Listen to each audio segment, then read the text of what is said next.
Hey everyone, my name is TheiPadCat and today we're going to take a look at 6 details you might have missed in The Last of Us Part 2 E3 gameplay reveal.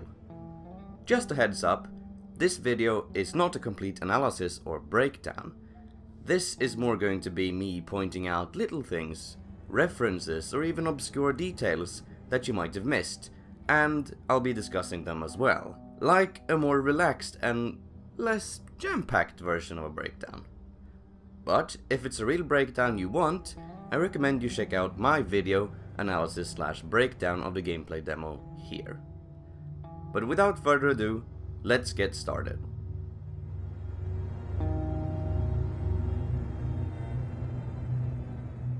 This is Ellie's backpack from The Last of Us Part 1. At first glance, it looks different from in the first game since it lacks all the accessories and seems to be differently colored here. But what gives it away is the brand logo or whatever this is. If you look closely, they're one and the same. Worth noting is that it also could be a different backpack of the same brand, but I'd like to think she keeps her old one. The question is, why did she remove all her stuff from the first game? Is it because she's all grown up now? I find this quite weird since Ellie usually keeps artifacts from the past around, like Riley's Firefly pendant or her mother's letter. But maybe those things on her pack weren't of that great sentimental value. But I'm looking too much into this, I think, so on to the next one.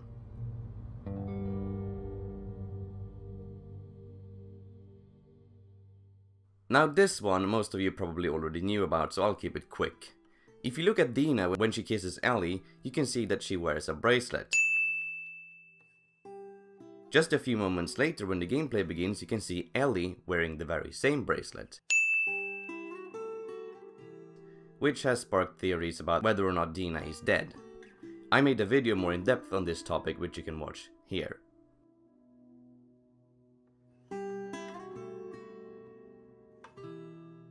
There are now 3 different ways to know if you're about to be detected.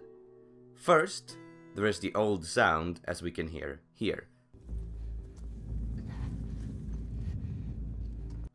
Then, there is this visual indicator that points toward the enemy that is about to detect you, which, if I recall, only was visible in listen mode in the previous game. Speaking of which, I wonder if listen mode is returning in part 2. The third and final way to know if you're being seen is the circle on which the health meter is attached. The smaller it is, the more hidden you are, and vice versa. I wonder if any of these are going to be removed in the grounded mode for this game, as currently there seems to be a lot of assistance. But who knows, maybe the improved AI will make up for it.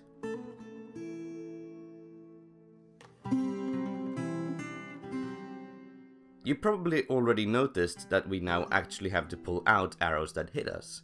But what you probably didn't notice is how this actually has its own icon on the HUD in the bottom right corner. And how it doesn't affect our health when we pull it out. This leaves some questions to be answered, like if not pulling out an arrow has any side effects, like for example affecting weapon accuracy or something. And if we have to do the same with other damage like bullets, glass or shrapnel. But we never see Ellie heal throughout the gameplay, so now, as of this moment, we can only speculate.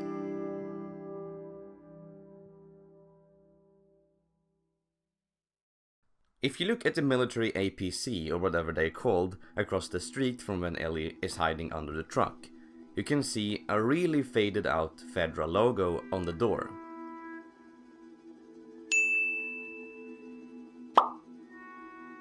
Which indicates that there probably was a quarantine zone in Seattle before the Seraphites rose to power. If it had been there since the start, it would probably just have belonged to the National Guard instead. If you didn't know, Fedra was called in after the outbreak began, as indicated by their, or what presumably is their representative in the intro for The Last of Us. With the bureaucrats out of power, we can finally take the necessary steps. Neil Druckmann did confirm that the military would be returning in some shape or form at PSX 2017, so maybe we'll get to see some faction versus faction with them and the cult.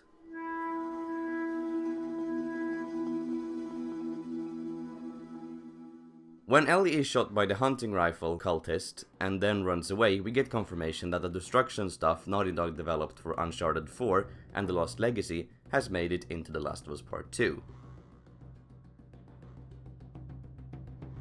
When the concrete breaks as the bullets hit it.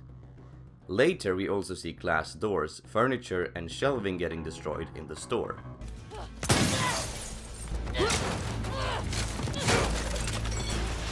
Though, to be fair, I don't think anybody missed this or is surprised by this.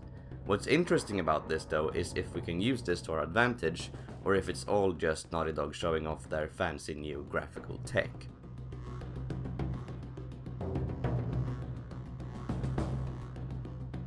You know those frog sounds at the beginning of the demo? Well, they're not just ambient sound effects. They're coming from actual frogs. Or at least frogs within the game. Anyways, those are just some things I've found, and stuff people have pointed out on my videos and on the internet since making the breakdown video a couple of days ago. Did you know about all of them, or do you perhaps know about any I didn't mention? Tell me in the comments down below and let's discuss it. And until next time, have a great day.